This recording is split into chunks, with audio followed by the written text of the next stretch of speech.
ہر شہر میں، ہر علاقے میں بے حیا لوگ، اوریاں لباس، یہ سب جگہ دیکھنے کو ملتا ہے۔ کبھی کبھار ہم نظر دوڑا کر کے دیکھتے ہیں کہ ان لوگوں کا ویژن کیا ہے۔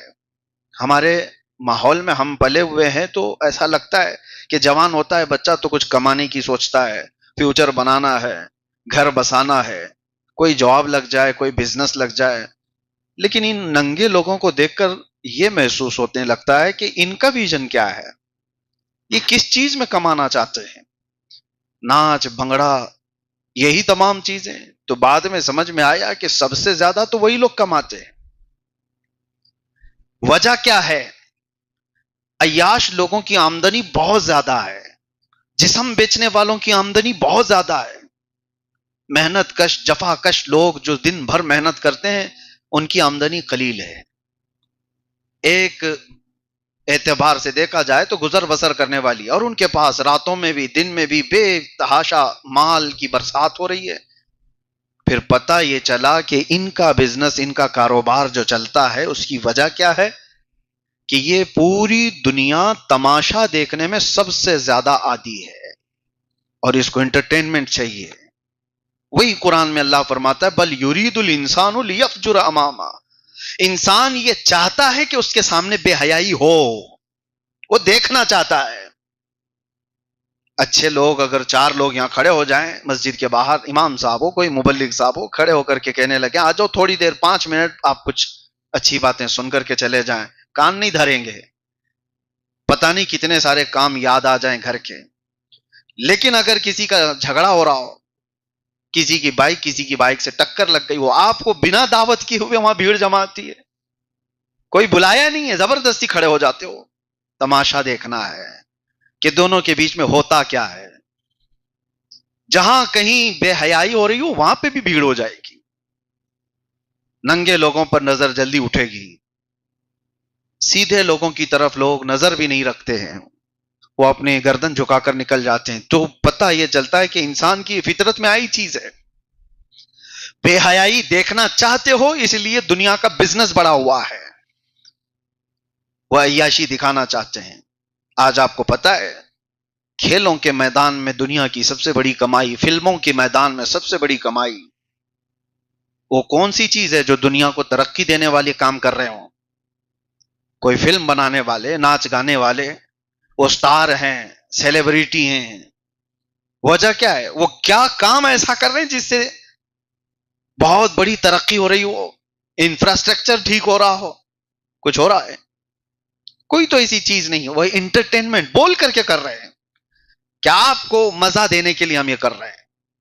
گانے والی ہو، گانے والا ہو، ناچنے والی ہو، ناچنے والا ہو، وہ بول کر کے کر رہے ہیں کہ آپ کو تھوڑی دیر کے لیے مزہ دینے کے لیے ہم کر رہے ہیں۔ تو دنیا کو یہ مزہ دینے کے لیے وہ سارے کام کیے جا رہے ہیں، ان کی کمائی بے حساب۔ کھیلنے والے یہ دن بھر دوڑ رہے ہیں بیچارے، دھوپ میں، میدانوں میں، ایک فٹ بال پہ پتہ نہیں کتنے کک مار رہے ہوتے ہیں، ادھر سے ادھر، ادھر سے ادھر، 1.5 گھنٹے ناچتے رہتے ہیں، کھیلتے رہتے ہیں۔ پوری دنیا اس پر جمع ہے۔ آپ کو پتہ ہے کرکٹ کے میدانوں میں بے حساب کمائی۔ میں یہی سوچتا رہا کہ یہ سارے لہو و لعب سے اتنا بڑا بزنس جس میں بڑے بڑے لوگ شامل ہیں، بڑے بڑے پیسے لگے ہوئے ہیں اور پیسے نکال رہے ہیں، یہ سب کا بزنس بناتا کون ہے؟ وہی انسان کی فطرت جو بے حیائی دیکھنا چاہتی ہے۔ بل یرید الانسان لیفجر اماما، انسان یہ چاہتا ہے کہ اس کے سامنے بے حیائی ہو، تماشے ہوں۔ اور میرے عزیزو یہی وہ نقطہ ہے جہاں پر میرے مصطفیٰ کریم صلی اللہ علیہ وسلم نے روک لگائی تھی، یہی وہ چیز ہے۔ اس گندگی کو جس وقت انسان اپنے اندر سے نکال پھینکے گا، ارے مدینے میں بات یاد آتی ہے، مولانا جلال الدین رومی لکھتے ہیں ایک بانسری بجانے والا تھا اور اتنی سریلی بانسری بجاتا تھا کہ لوگ مدہوش ہو جاتے تھے، سنتے تھے۔ آج بھی لوگ گانے باجے کے پیچھے جو پاگل ہوتے ہیں یا کسی کے گلے آواز کی خوبیوں کو دیکھ کر کے مدہوش ہوتے ہیں، سن کر کے مدہوش ہوتے ہیں۔ مدینے کا ایک ایسا گویا، اور عمر اس کی ہو گئی تھی 70 کے اوپر، 80 کے قریب پہنچ رہا ہے، لیکن بڑھاپے میں اب سانس لمبی نہیں ٹھہرتی تو سر بدل جاتے تھے۔ اب یہ حالات بھی تھے، لیکن اس کے ساتھ ہی مدینے کا یہ وہ دور ہے جو دور فاروقی کہلاتا تھا۔ اب کہاں سے گانے باجے وغیرہ ساری چیزیں، وہ کہیں گلی میں کھڑے ہو کر کے بجائے، کوئی سننے والا ہی نہیں، کوئی قریب آنے والا ہی نہیں، تو کمائی کہاں سے ہو؟ جب بے حیائی دیکھنے کے لیے کوئی آتا ہی نہ ہو تو اسے اپنا دھندا چھوڑنا پڑے گا. بے حیائی دیکھنے والا ہی نہ ہو، انٹرٹینمنٹ کا کوئی آدمی ہے ہی نہیں، تو اس کو تو اپنا دھندا بزنس بدلنا پڑ جائے. مثال کے طور پر ہوٹل کھول کر کے رکھا ہے آپ نے، کوئی آتا ہی نہیں کھانے کے لیے، تو کیا اس کو زبردستی چلایا جائے گا؟ نہیں. جب گراہک نہ ہو تو آدمی کو بدلنا پڑتا ہے. دنیا انٹرٹینمنٹ کے میدان میں بہت ترقی کے ساتھ آگے بڑھ رہی ہے، تو اس کا مطلب ہے کہ بے حیائی دیکھنے والوں کی تعداد بھی بڑھ رہی ہے. بے حیائی یہ زیادہ دیکھنا چاہتے ہیں. اور آپ کو پتا ہے انٹرنیٹ کی دنیا میں سب سے زیادہ پورن سائٹس کمائی کرتی ہیں، لاکھوں کروڑوں میں نہیں، وہ اربوں ڈالر میں کمائی کرتی ہیں. اور انٹرنیٹ کا جو یوز کرنے والے، کنزیوم کرنے والے لوگ ہیں، اس میں سے اگر سارا ڈیٹا نکالا جائے کہ کتنا زیادہ کون سی چیزیں یوز ہوتی ہیں، تو 70% بے حیائی دیکھنے میں خرچ ہوتا ہے. بلکہ اس سے بھی زیادہ کا ڈیٹا ہے. میں بات کر رہا تھا اس گویے کی جو مدینے میں بانسری بجاتا تھا. ایک دن ایسا ہوا کہ لوگ اب کوئی سننے والے ہی نہیں رہ گئے، کھانے پینے کے واندے ہو گئے، کہاں سے کھائے کہاں سے کمائے. اور تھکا ہارا وہ بندہ جنت البقیع میں آیا قبرستان، رات کا وقت تھا، اپنی بانسری توڑ دیا. کہا کہ اب میرے گانے سننے والے لوگ ہی نہیں رہے، اب بانسری بجانے کا کوئی مطلب ہی نہیں رہا، توڑ کر کے پھینک دیا. لیکن ساتھ میں یہ روتے ہوئے عرض کیا کہ مولا میرے بڑھاپے پر رحم کر، میرے اس بڑھاپے پر رحم فرما. میں نے زندگی بھر یہ گانے گا کر لوگوں سے پیسے کمائے یا بانسری بجا کر کمائے، لیکن آج تیرے دربار میں واپس آ جاتا ہوں. اگر میں رحم کرنے کے قابل ہوں تو میرے کھانے پینے کا تو انتظام ہو جائے، ورنہ پھر میں تو قبرستان میں ہی کھڑا ہوں، مجھے موت دے دے. میں قبرستان میں کھڑا ہوں تاکہ پھر کسی اور کے اوپر بوجھ نہ بنے اور یہیں سے میں چلا جاؤں، ختم ہو جاؤں. روتے روتے وہ جنت البقیع میں گر گیا. وہ تو ارحم الراحمین ہے مولا، دور فاروقی ہے. سیدنا عمر ابن خطاب رضی اللہ تعالیٰ عنہ مسجد نبوی میں آرام کر رہے تھے. خواب میں رسول پاک صلی اللہ علیہ وسلم تشریف لائے. کہا عمر اٹھو جلدی اپنے گھر سے کچھ کھانا پانی لے کر جنت البقیع میں جاؤ، اللہ کا ایک محبوب بندہ وہاں پر بھوکا ہے، اسے کھلا دو. حضرت عمر فاروق نیند سے بیدار ہوئے، گھر میں گئے، جلدی سے توشہ لیا اور جو میسر تھا لے کر دوڑے دوڑے آئے. کوئی اللہ والا ہے، کوئی اللہ والا ہے، مصطفیٰ کا فرمان ہے، اللہ کا حکم ہے. جنت البقیع جب پہنچے ڈھونڈتے رہے، کوئی دکھا نہیں، لیکن کسی کی سرسراہٹ نظر سنائی دے رہی تھی، سانسوں کی. آپ قریب گئے تو دیکھا ایک بوڑھا غش کھائے ہوئے گرا ہوا تھا. اس کو اٹھایا، کہا کون ہو، کہاں سے ہو. اب وہ دیکھا تو حضرت عمر فاروق کو اور ڈر گیا کہ یہ تو کوڑے مارنے کے قریب پہنچ چکا ہوں، کیونکہ حضرت عمر فاروق رضی اللہ تعالیٰ عنہ کے ہاتھ میں ایسے لوگ ملتے تو پھر ان کو چھوڑتے بھی نہیں تھے، برابر سزا دیتے تھے. اس کو پکڑ کر کے اٹھایا اور کہا تو وہ گویا نہیں ہے، بانسری بجاتا تھا. کہا ہاں ہوں، میں ہی ہوں. پکڑا گیا آج. کہا نہیں، میں نے بانسری توڑ دیا، ختم کر دیا. لیکن آپ یہاں اس رات میں کیوں آئے؟ کہا مجھے اب یہ تو نہیں معلوم کہ تو نے کیا کیا ہے، لیکن خواب میں مصطفیٰ نے حکم دیا کہ تجھے کھانا کھلایا جائے، اور اللہ نے میرے نبی کو حکم دیا ہے، لے جلدی کھانا کھا لے. وہ بوڑھا چیخ مار کر کے گر گیا نیچے. حضرت عمر فاروق رضی اللہ تعالیٰ عنہ نے اس کو اٹھایا، پوچھا کہ کیوں غش کھا گئے؟ کہا مجھے اندازہ بھی نہیں تھا، 80 سال تک میں نافرمانی کرتا رہا، ایک رات اس کو پکارا تو وہ وقت کے خلیفہ کو کھانا دے کر بھیج دیا. ایک بار اس کو دل سے پکارا تھا، وقت کا خلیفہ توشہ لے کر میرے پاس آیا ہے، اور وہ بھی عمر فاروق جیسا. عزیزان گرامی وقار، تماشے چھوڑو اور رب تبارک و تعالیٰ کے دروازے کھلتے ہوئے دیکھو. بے حیائیوں سے باز آ جاؤ اور اس کے بعد دیکھو ارحم الراحمین کے دروازے کیوں نہیں کھلتے.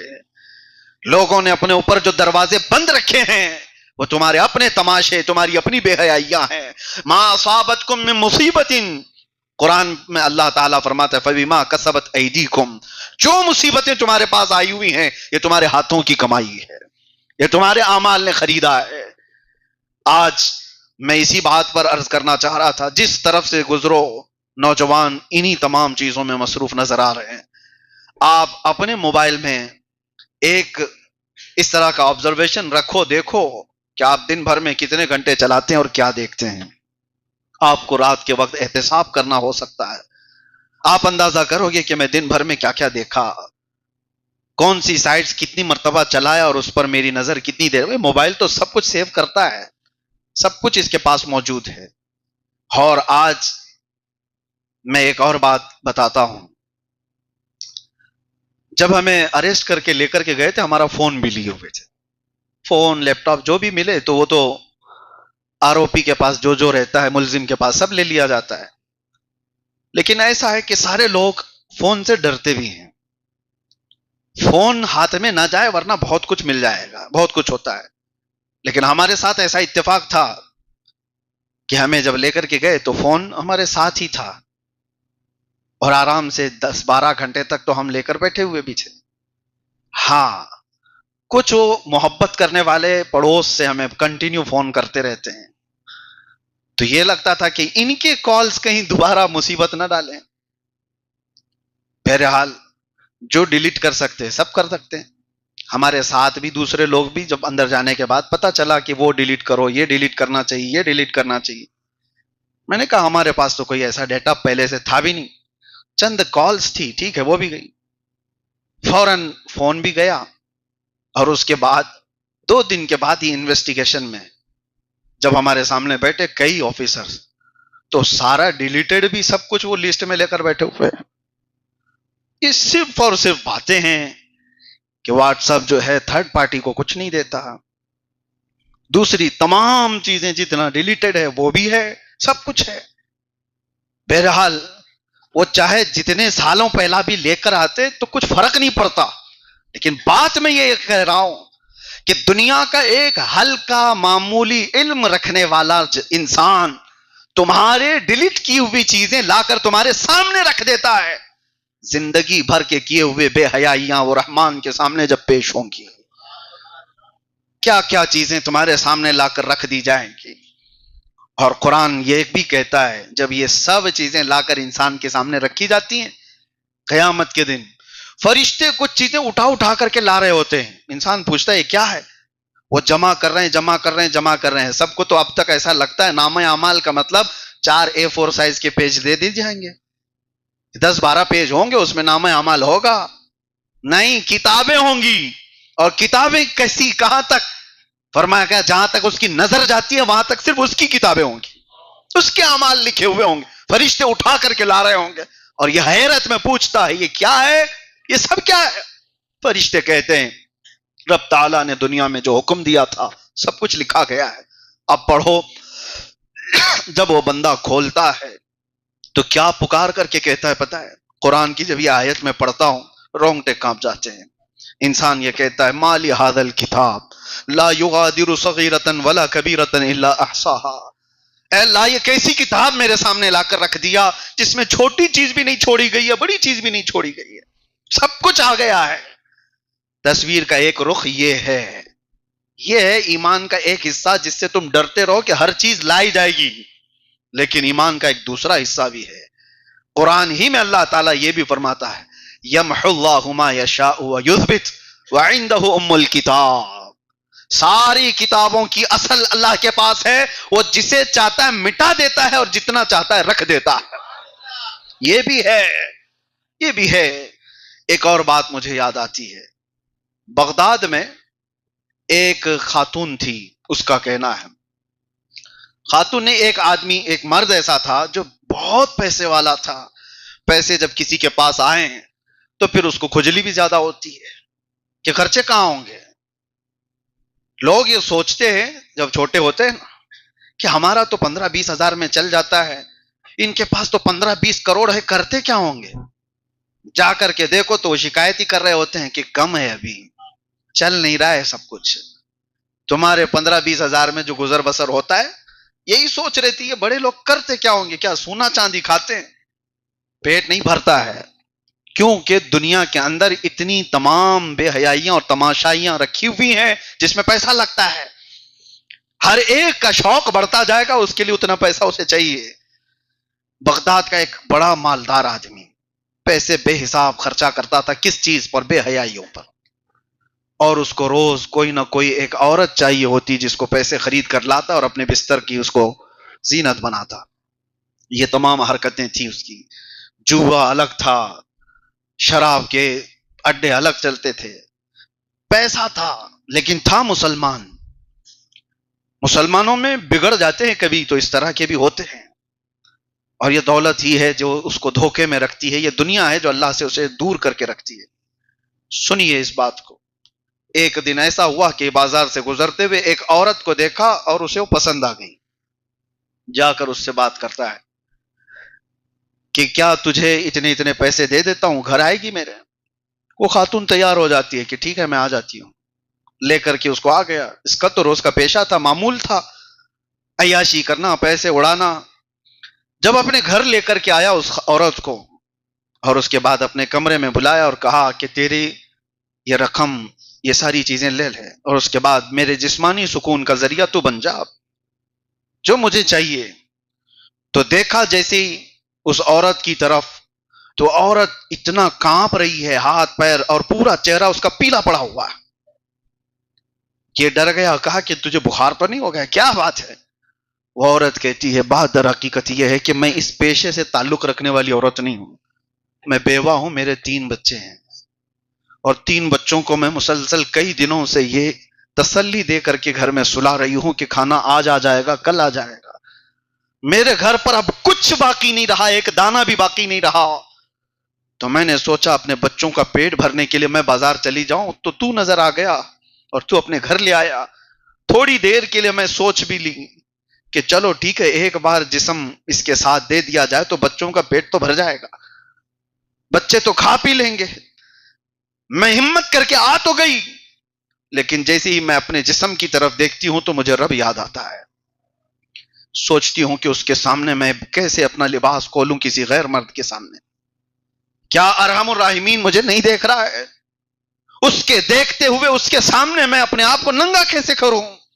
بس یہی بات ہے کہ کپ کپی آ رہی ہے، جسم پیلا پڑ گیا ہے. بس اتنی سی بات ہے.